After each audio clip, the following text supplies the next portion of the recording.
remotely via Zoom and will be audio and video recorded. The meeting recordings, along with the unofficial minutes of the meetings, will be posted as soon as practicable on the board's website. Visit rtd-denver.com, and a live stream of this meeting is also available via RTD's YouTube page. Directors and members of staff, for the sake of the record, if you would like to be acknowledged during tonight's proceedings, I would ask you to please raise your virtual hand and wait for me to call you before proceeding to speak. Directors and staff participating by phone can also raise their virtual hands to indicate that they would like to speak. Also, you can speak by pressing *9, to toggle your mute setting on your phone. You can press *6. It's now time for me to call the roll for the committee members. Director Julian Bouquet. Present. Director Bob Broom. Present. Director Joyanne Rushka. Director Paul Rosenthal.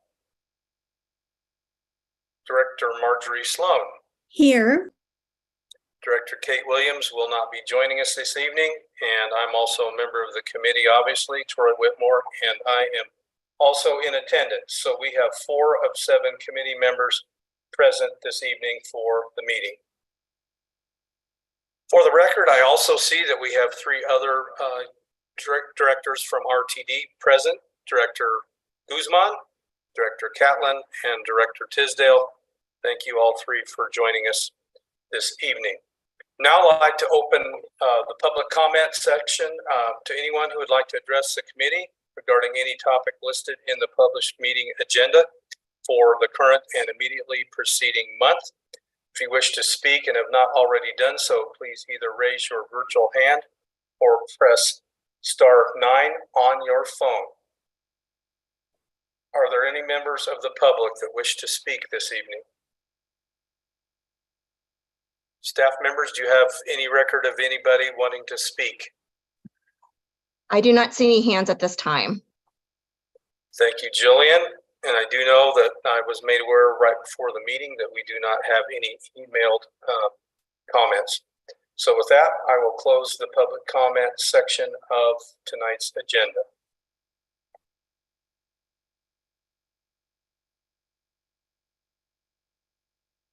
All right, excuse the lull here. I'm working off 2 computers, and sometimes one is a challenge for me, so let alone 2. At this point in time, it's external entities reports, and we have no record of external entities needing to report. Next item on the agenda, item D, is recommended actions, and we have 1 recommended action this evening. It is the Allied Universal Security Services second contract option year. And the purpose of this action is for the board of directors to authorize the general manager and CEO, GM/CEO or her designee, to execute the second option year of the existing security services contract with Allied Universal Security, otherwise known as AUS, for a total cost not to exceed $20,455,408. Do I have a motion? So moved, Sloan. Thank you, Director Sloan. Do I have a second? Second. All right. I heard Director Sloan with the motion and Director Broom with the second. At this time, I'd like to mute myself for a moment while we have Chief Joel Fitzgerald, Dr. Fitzgerald, to present on the extension of this contract with Allied Universal. Dr. Fitzgerald, the floor is yours. Thank you, Chair Whitmore. I appreciate it. I'm Chief of Police and Emergency Management, Dr. Joel Fitzgerald. And as the board knows, we use Allied Security as a hybrid model to supplement the number of sworn police officers and the complement of officers working secondary employment from other local jurisdictions, as well as the Allied staff to provide public safety for RTD customers, employees, and property. As a result of the procurement process we went through in this, on July 19th in 2019, before my time, Allied Universal was awarded a 3-year contract that included 3 one-year options for the continued provision of system-wide security services. The initial contract term expired in June of 2022, and RTD has already executed the first option year term from July 1st of 2022 to June 30th of this year. So it's my recommendation that we engage in a second option year term and thereby extend the contract from July 1st of this year to June 30th of 2024. Just as a reminder, LI Universal, they do provide support in critical infrastructure areas and security for all of our facilities, including bus and rail stations. They conduct fare enforcement, patrol services, and other flexible staffing and monitoring functions that we would not be able to do without the extra staffing. So as part of this process, RTD staff as a whole reviewed the proposed actions and concur, recommending that the board authorize the GM and CEO to execute the second year option of the 3 one-year options to allow for LI Universal to continue providing seamless and uninterrupted security services to RTD and our customers. Adoption of this staff recommended action better positions RTD to meet the 2021 to 2026 strategic plan priorities of community value and customer excellence. And the financial impact, as Director Whitmore spoke of, associated with the adoption of this proposed recommended action is $20,455,408, of which $10,227,704 will be accounted for within our 2023 amended budget. The remaining funds require incorporation into our 2024 budget. So it's important for you all to understand that due to the reduction in the scope of services over the life of this contract, the cost of the second year option is only $5,971,256, which is a reduction of $4,256,000, and I'm sorry, $4,256,448.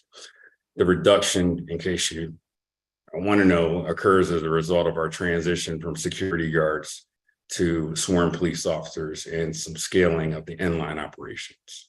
And with that, I will leave it to the committee to ask any questions that you may have. Thank you, Chief. Just want to note before I open the floor for questions that our 5th committee member has joined the meeting. Director Ruska, thank you for being with us, and we're glad you're here. All right. Any questions for Dr. Fitzgerald from members of the board of directors or other board members?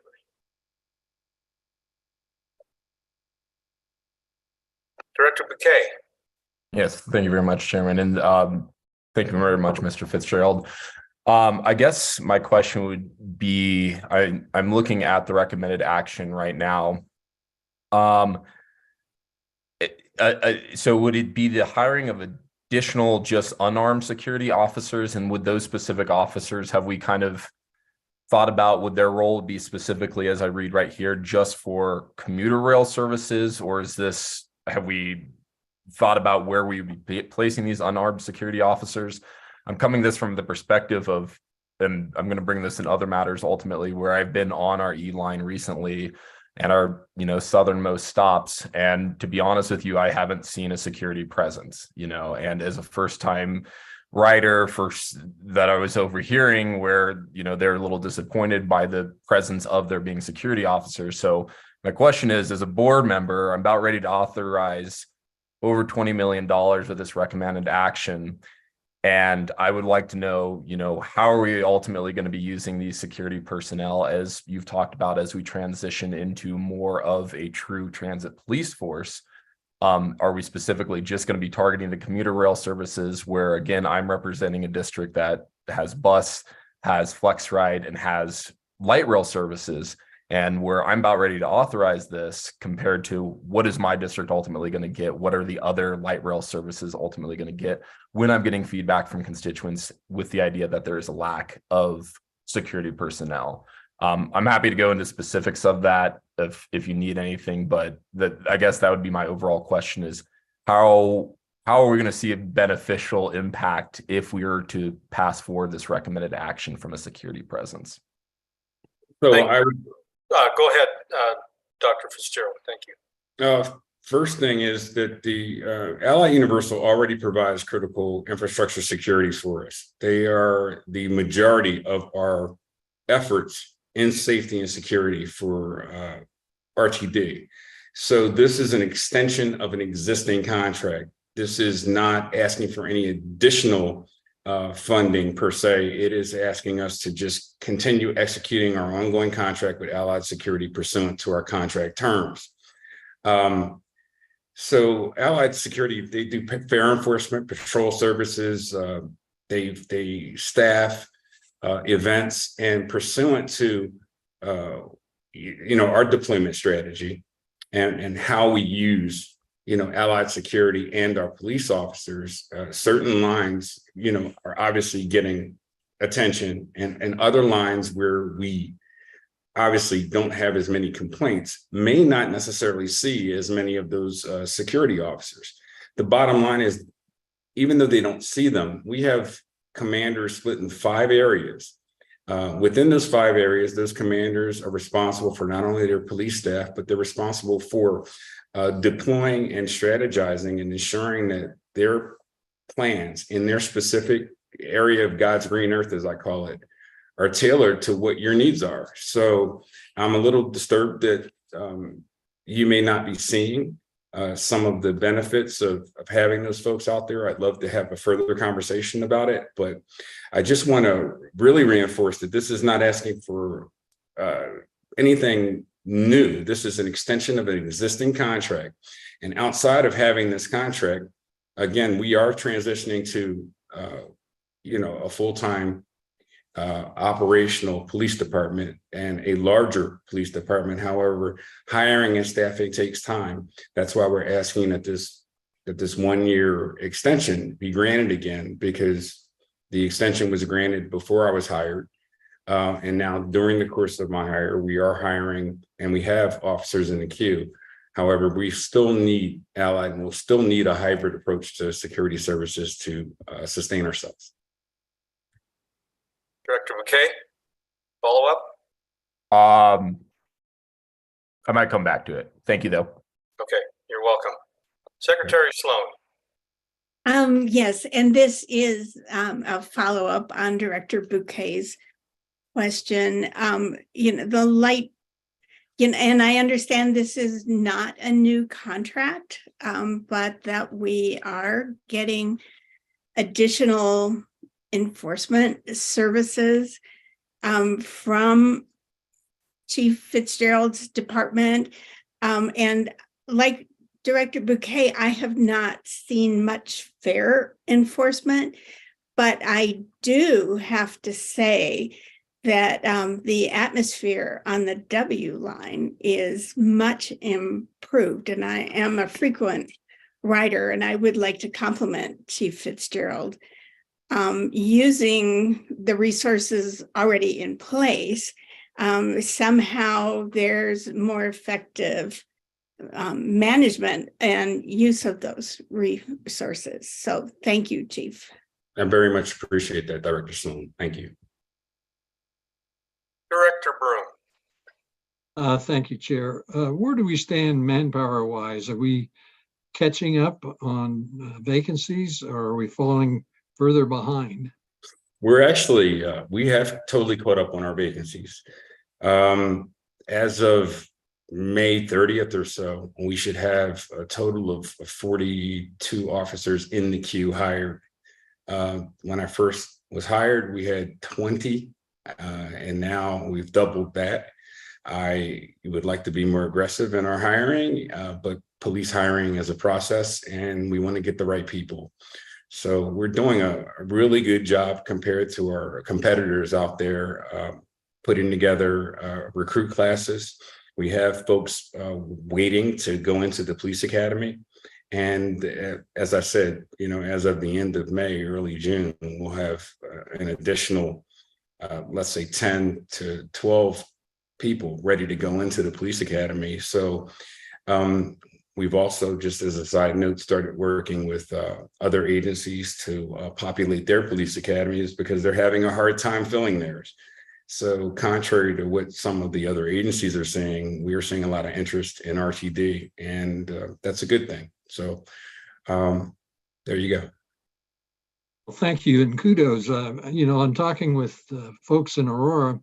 They recently only had 4 candidates for 40 slots in a class that they were getting ready to start up, which of course doesn't make any sense to put that much manpower to train 4 at a time. And I can remember years ago, there were waiting lists to get on the departments. And that's obviously really, really changed. The other question I had was the fare checkers, are they uniformed the same as the rest of the officers?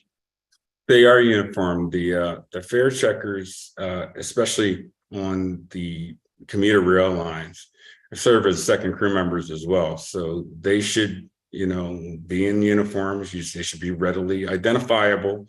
You see them, on the A line predominantly. However, they should be visible on other lines, just as they should be visible on some buses and light rail as well. What we're trying to do is ensure that people are seeing them on lines. We don't have enough presence out there, in my opinion, to be seen on every single trip, on every single implement of transportation.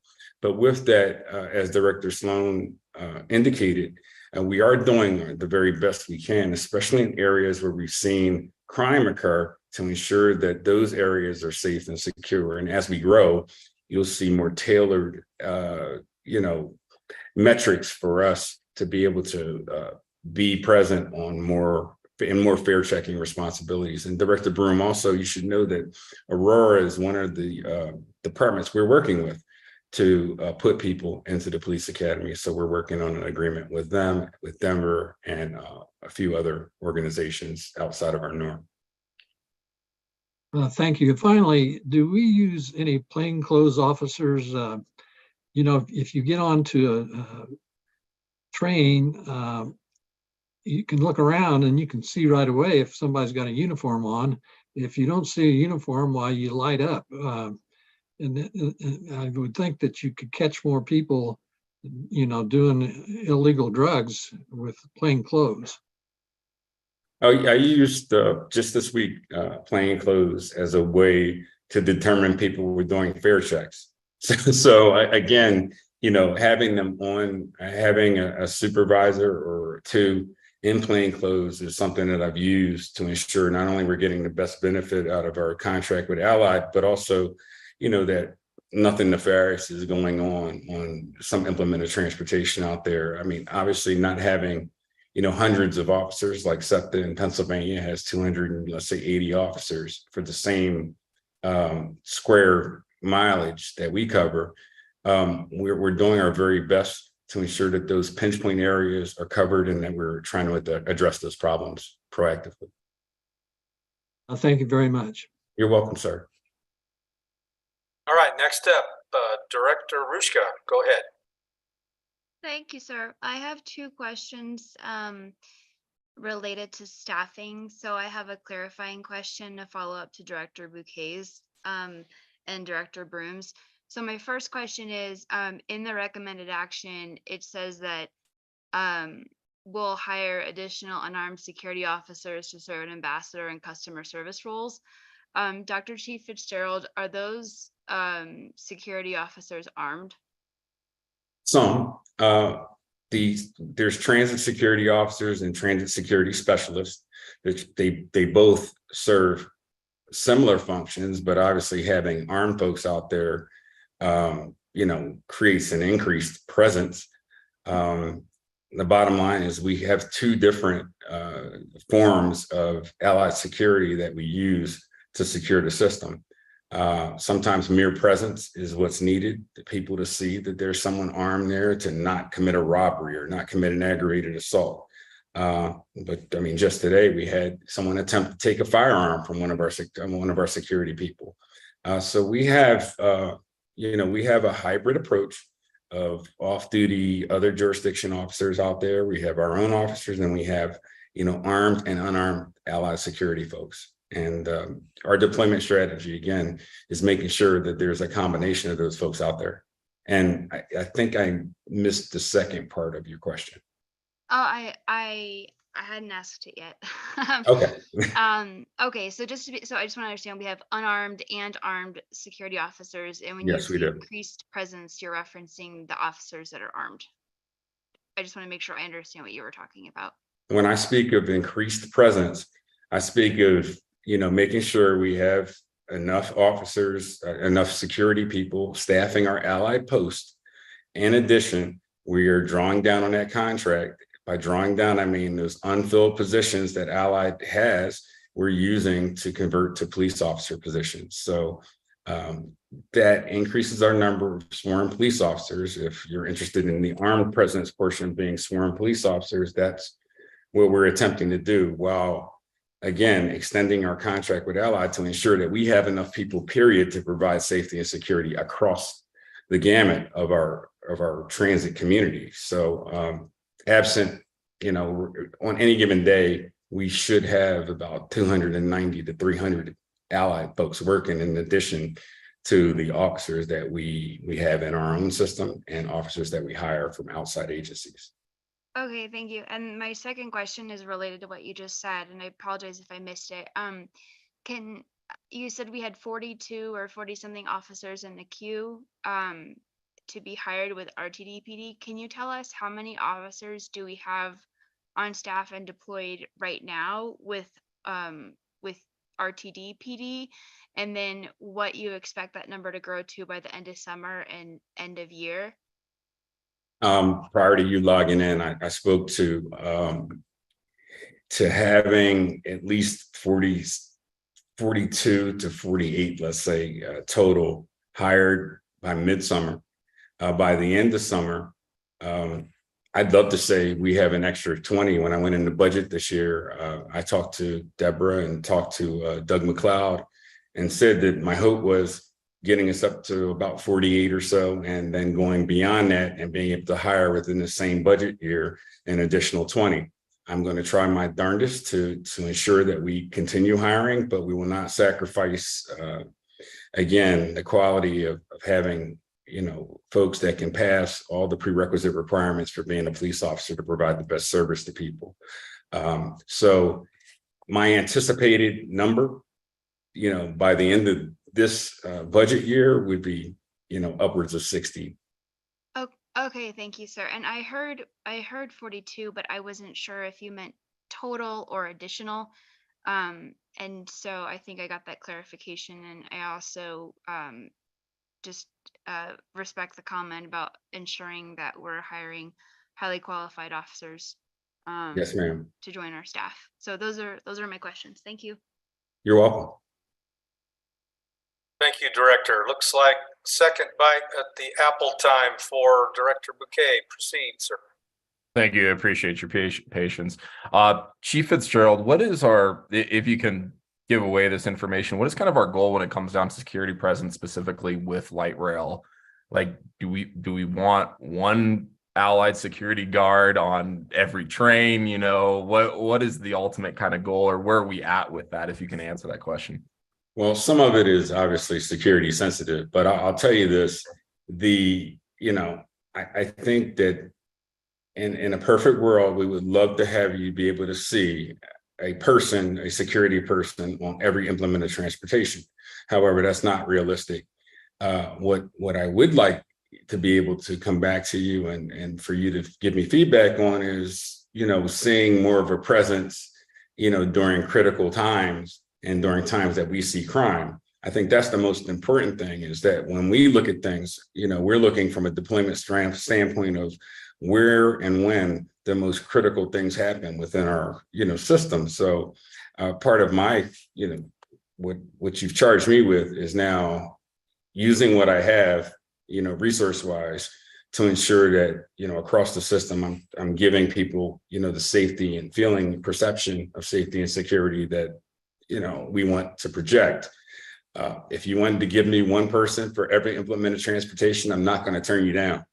However, realistically, I would, temper that expectation with what I just said. Yeah, and I appreciate it. It's again, I've become a pretty frequent rider, and the E-line, the southbound trains and the northbound trains pretty much going up to University. Full transparency, I haven't seen that security Yeah. presence. And again, you have to understand the position I'm coming through, that we're publicly elected, and what I'm hearing from constituents as well. Again, it's more anecdotal, but as a rider on the E-line, and now a pretty frequent rider on the E-line, I haven't seen the security presence. So I should note that pursuant to our last meeting that we were at, since then, we have had an officer riding with either a Lone Tree officer or an officer from Douglas County. So, again, with the number of trains that are scheduled, I mean, you may not see them as much as you'd like, but that's a significant difference from what we've done in the past. That relationship now that we have with Sheriff Weekly and with Douglas County is something that we followed up on. And as you know, and Directors Tisdale knows as well, that we spoke about at the last meeting down in Douglas County, and we have fulfilled. Okay, appreciate it. Yep. Just wanted to be fully transparent from my experience, and generally it's the off hours, as I would like to say. So thank you so much, Chief. As we grow, you'll see more. It's going to take time. I want to, again, hiring is tough, but we seemingly have some good folks in the queue. All right, thank you both. Good discussion. Director Ruska, do you have a follow-up question? Thank you, Mr. Chair. To Director Bouquet's point, I also get concerns from customers who feel that they don't see enough security. But unlike Director Bouquet, I actually ride the bus more than the rail because of where I live. And I was wondering, Dr. Chief Fitzgerald, if you could address the bus security a little bit. Like, are we using some of our officers or contracted officers on bus? And like, what are our plans for bus security? I mean, anything that you're able to share, just generally speaking, I think I would appreciate that, and so would some of my constituents and neighbors. Well, I mean, bus security and just operator security in general is high on our list of priorities. As I said, to Director Bouquet, it's an unrealistic expectation to think that we could be on every bus. However, part of our contract with Allied Security includes mobile units. Their mobile units go from station to station in all areas during all times of day. So you could see someone in one area, and then I'll use Sheridan and Wadsworth as an example. Sheridan and Wadsworth, you could see more static posts there because we've had more persistent issues. We are trying to make sure we clean up those persistent issues, one issue at a time, rather than a scattershot approach that have been used in the past. That's not how you solve problems. So what you'll see is, as we grow, each one of our command staff members will have their complement of people and be able to work on their particular areas more in depth. But for now, what you do have, again, reinforcing what Allied brings to the table, we have Allied security officers on platforms. We have them on trains. We have them on light rail. They do check, buses. They are out there in mobile areas. I mean, I just was out yesterday at Evans platform myself doing a security check, and the Allied folks, came by to check on some of the bus drivers. So I've seen it, and I know what kind of force multiplier in our business, that's what we call it, that they perform and provide. So, and I would urge you all that as things come up, don't let them sit. Reach out to me or reach out to Steve Martingano or our newest deputy chief, and just please share those problems with us so we can address them.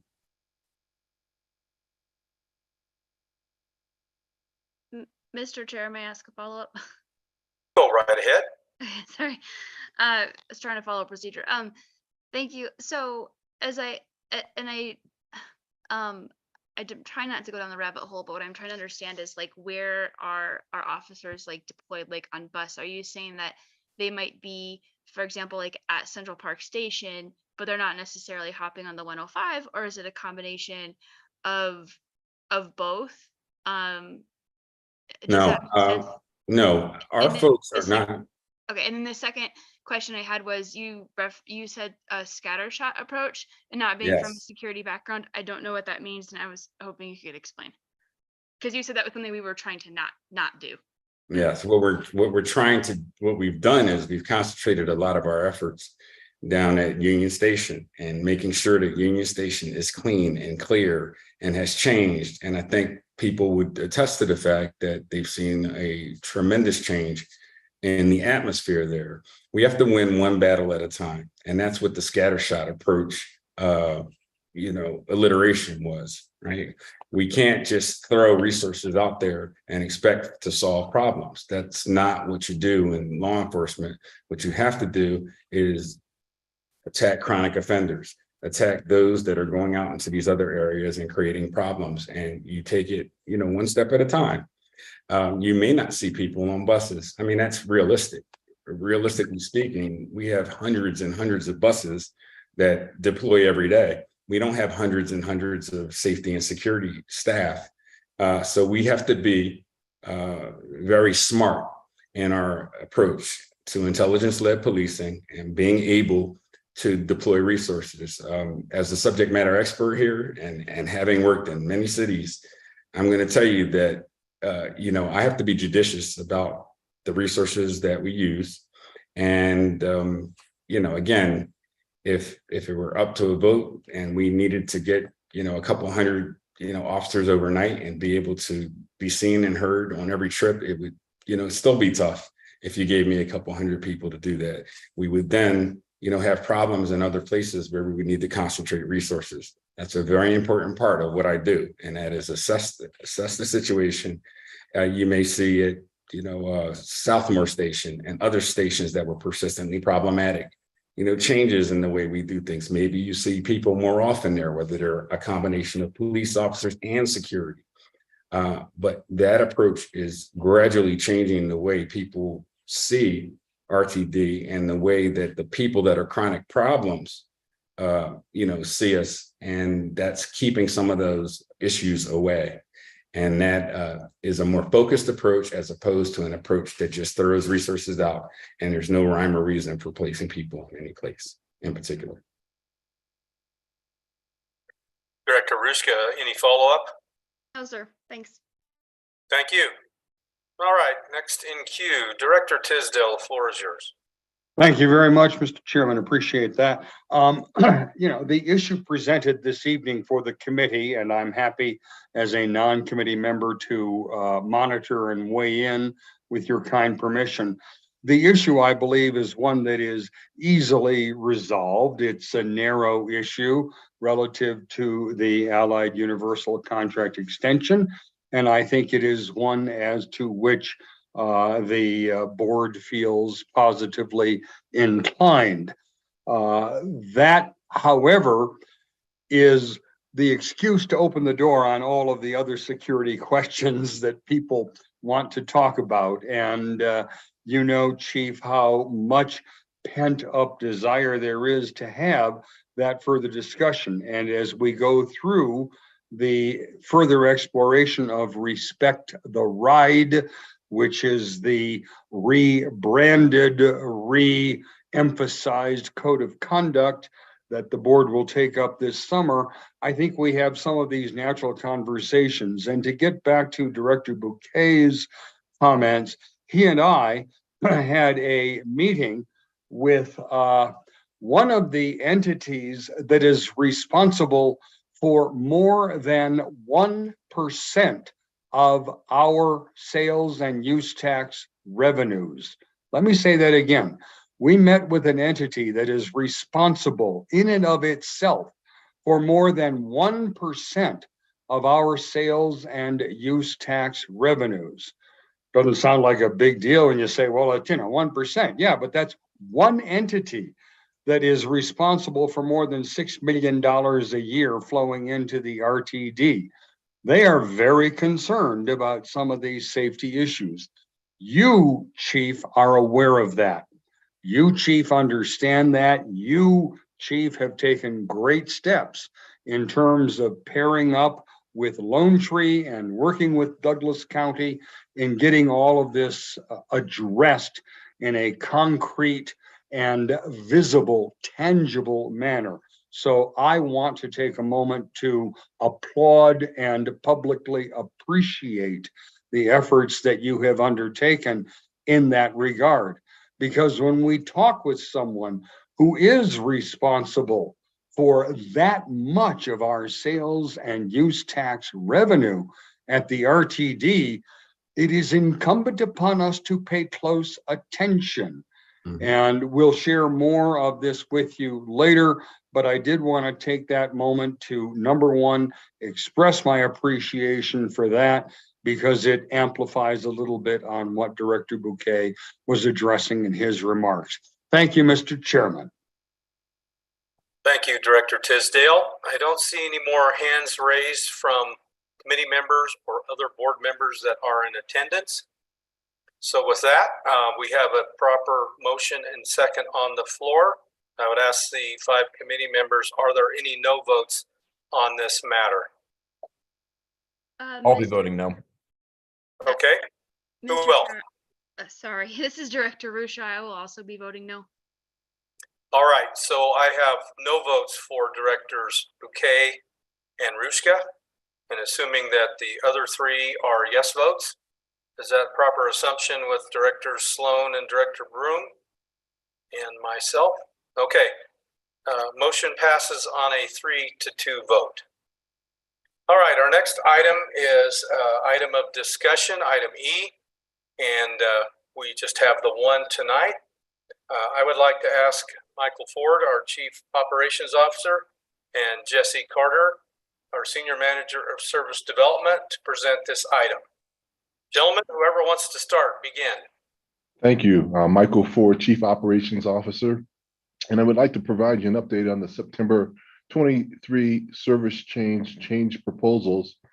And as you know, we bring 3 service change proposals to you over the course of a year's time for discussion and subsequent recommendations, which is in alignment with the collective bargaining agreement known as the CBA with the ATU Local 1001 for frontline operator selection of work.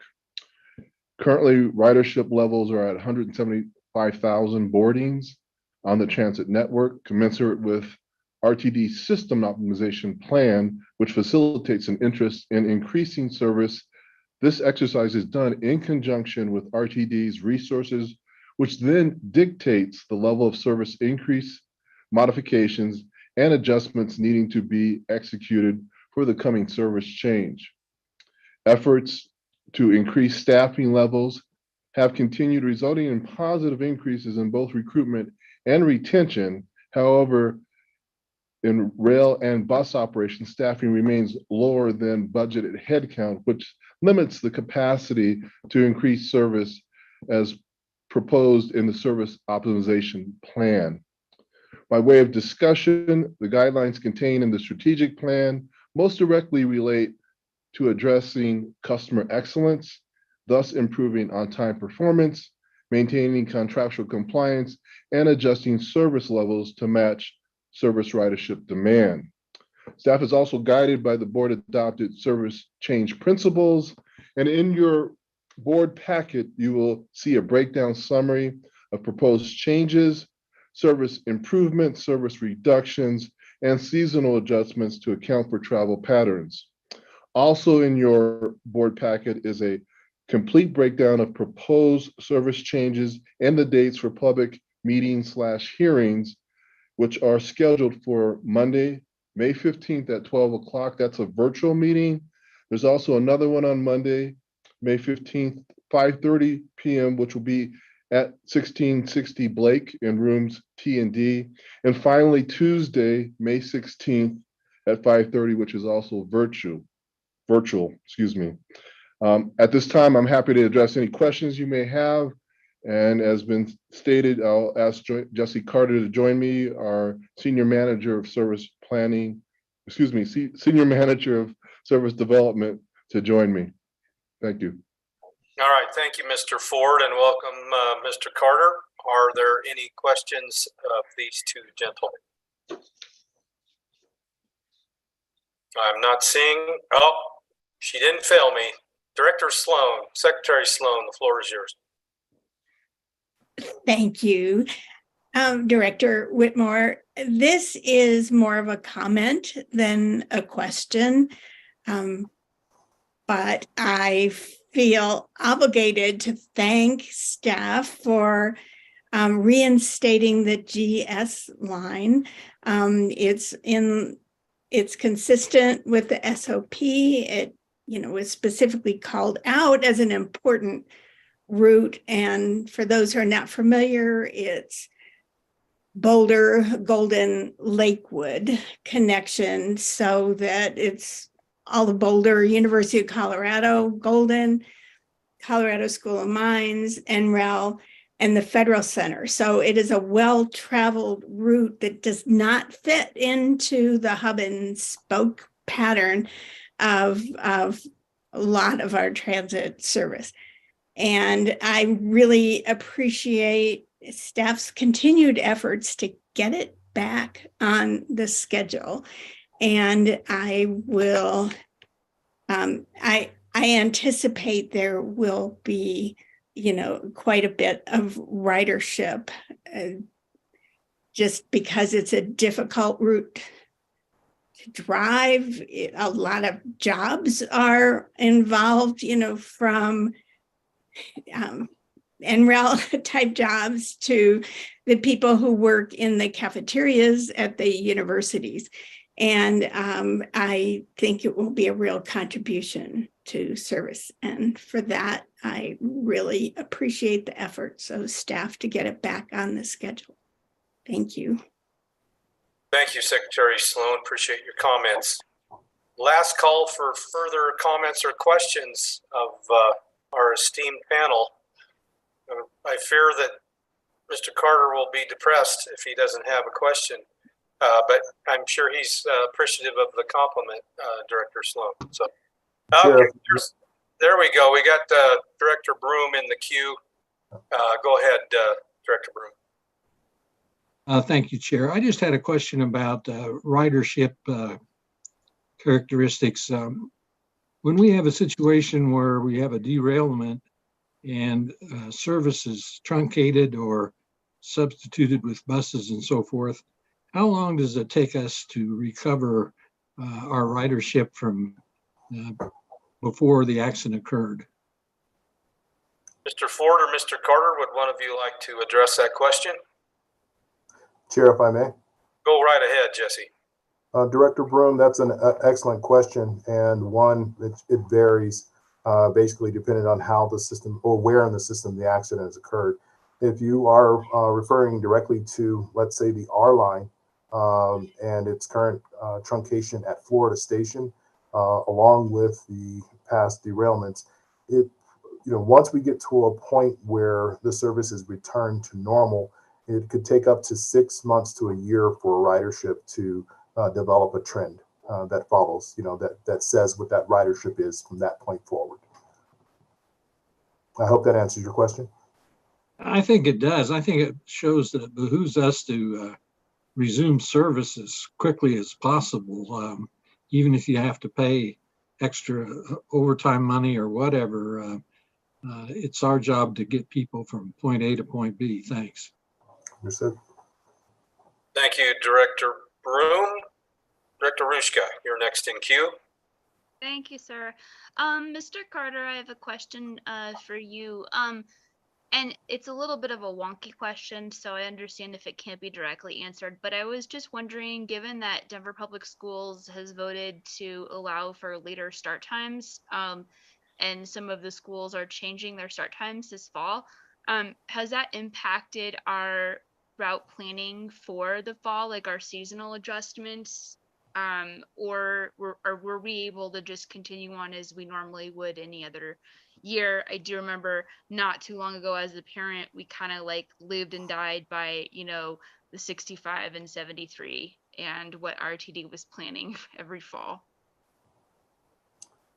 Chair, if I may. Please go ahead. Director Rusha, that is an excellent question. And we were contacted by Denver Public Schools about a week ago, and they let us know that they are pulling together the schedules for the new rule. No start times, I believe, before 8:20 a.m. is the new rule. But as you know, each individual high school in DPS has the ability, the principal has the ability to set the bell times for the school.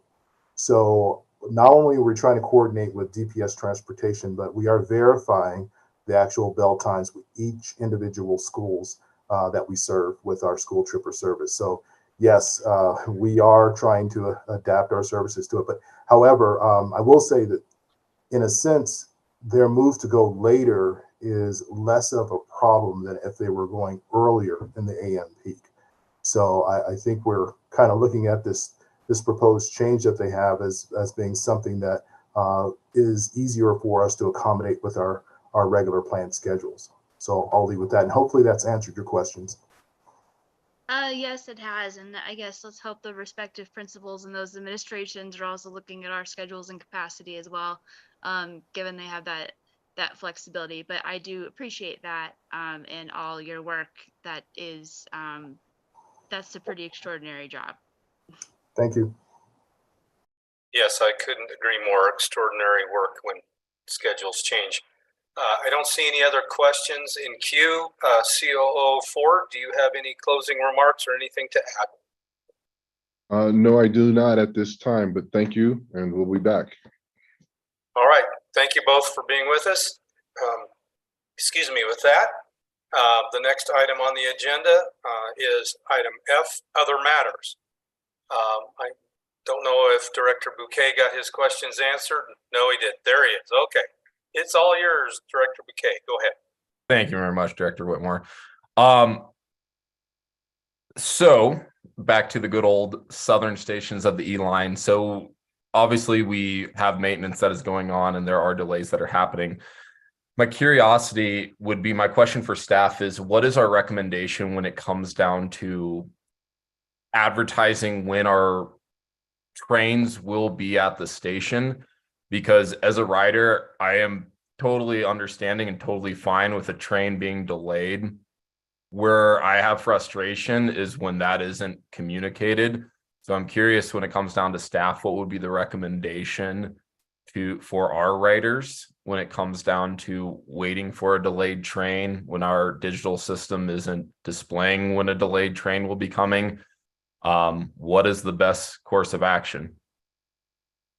Worthy question.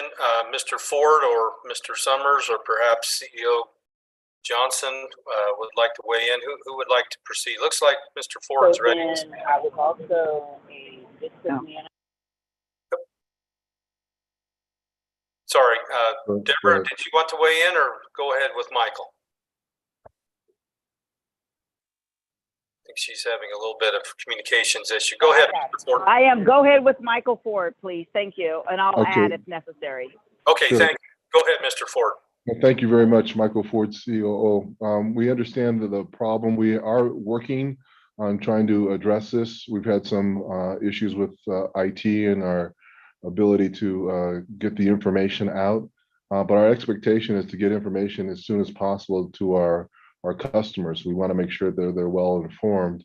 I know that we're working to correct that problem. I believe that we've made some headway. I would have to check in with other folks on the call to get a more accurate reading on the status going forward. But our expectation is to continue to communicate, improve our systems so we can make sure our customers are well informed with any changes or course corrections that are happening with our system. CEO Johnson, would you like to add your comments? Yes, thank you so much, Mr. Chair. I would recommend that we will provide you a more detailed response in a board memorandum to outline the steps in which we're taking relative to what Mr. Ford indicated as we move forward, so everybody has a complete picture and understanding collectively as a full board. So thank you very kindly. Thank you, Director Bouquet. If you have follow-up on this same topic, please proceed. I do. I just want, again, for everyone to be aware, because I use the NextRide app. In the last couple of weeks that I've been using it compared to where it was a couple months ago, I would say it's almost like, in my opinion as a rider, it's almost like it went backwards. The Next Ride app used to tell me what specific train number is coming at what time, and it would specifically tell me when it would be late. I haven't had that experience. I just want to be fully transparent with you. Again, as a rider, and each and every one of my trains have been late, you know, and that I can totally understand. The frustration is our signs are not, you know, telling us that, and the app that, you know, I as a rider am using is not telling me that, you know, and I think that just comes down to us as an agency. When it comes down to it, is folks will understand if something is going to be late. Then I can make the assessment of, oh, do I have to take, you know, an Uber? Do I have to walk now? Do I have to hop on my bike? So I just want, again, from the perspective of a rider, what would we recommend in the time being as we are making these corrections to understand my E-line that was scheduled for 10:35 p.m. at night is not going to be there until 10:44 p.m. That I can totally understand. But if I don't know when it's coming, that's where I'm starting to have an issue with it. So that would just be my comment for staff to know. So, Mr. Chair, if I may. Please. So recognizing that we do need to upgrade our systems and also that we utilize scheduled information, we're cognizant of this. And as we work with information technology, recognizing we need to have GPS systems that are leveraged on our rail cars, we're in the process of working towards that. So we hear Director Bouquet loudly and clearly, and as we move forward, we're looking at interim solutions. Hence, the memorandum will explain what our steps are, and we will endeavor to be highly communicative with our customer base as we move forward. So the matters that he's outlining, I've experienced that as well as staff that are assembled on this call. So we understand the pain points because we utilize the system as well. So we will get that out in quick order and include the strategy to be highly communicative with our customer base. Thank you. Thank you very much. The last statement is the most important, is our customer base that we communicate with. So thank you. Thank you, Director Bouquet, and I appreciate this specificity in your anecdotal stories. It's very helpful. All right, next in queue, Director Rushka, the floor is yours. Thank you, Mr. Chair. And if I could, I'm actually going to change course. if we could, I have a question related to actually the 2015 state audit. And so this would be directed at anybody with institutional knowledge that can address this. That audit had flagged two serious concerns with our contractors, both fixed route and paratransit. One was compliance with federally mandated drug and alcohol testing, and the other was compliance with scheduling and adhering to federally mandated maximums by which a person could work in a week. And in that audit, RTD had agreed to provide quarterly reports to directors. I'm new, so I could have missed something, but the last report I could find was December 2020. And I was wondering if we'd just officially ceased providing those reports, if they will resume soon. And then the second part of that question is, we were getting reports on, I believe, drug and alcohol screening, but not the scheduling piece, which as a director, I find concerning because there were some of our vendors were scheduling operators beyond 70 hours per week. And that was, I don't remember, it was like 2 or 3 more times more likely on paratransit than fixed route. So I was just wondering if anyone could maybe give me a brief update or a history lesson as to where that is, or if that ended and why. So, Mr. Chair, if I may, Please I will proceed. need to confer with staff collectively, because when we talk about an audit, I don't necessarily recognize if we're talking about the triennial review that's done by the Federal Transit Administration, recognizing that I came into the organization in November. We didn't get the finalized report from the state until the latter part of December. But with that being said, I know in conferring with our staff that maintains drug and alcohol, and also with our third-party vendors, that we are going through a process now where we've met with them outlining all the federal requirements. So Director Rusha, if you're amenable, we will provide a detailed response and a memorandum as well to that, so I can confer with staff and we can identify specifically the audit in which you're referencing, be it state or federal. Okay. If I may, Mr. Chair. Go ahead. Thank you, Ms. Johnson. I meant to email you this question earlier, and work and mom duties got in my way, so I apologize. I didn't mean to come out of left field, but I'll go ahead and follow up, and I appreciate that response. And that's all I have. Thank you. Okay, thank you, Director Rushka. All right, any other comments for the good of the order for other matters? Okay, I'm not seeing any more. Just to make the committee aware and those others from the board attending, our next meeting will be Wednesday, June 7. And as you'll note, that is earlier in the month, slight deviation due to a conflict with a very important rail conference, the APTA Rail Conference, which is the week that we normally meet. So we'll be meeting earlier in the month. And with that, if there are no other comments, Director Rushka, your hand's still up. I don't know if you have another one or, oh, there it went. Okay. With that, I think the next item on the agenda is adjournment. So I declare this meeting of the RTD Operations and Safety Committee duly adjourned at 6:28 p.m. And thank you all for your attendance and your input. Have a good evening.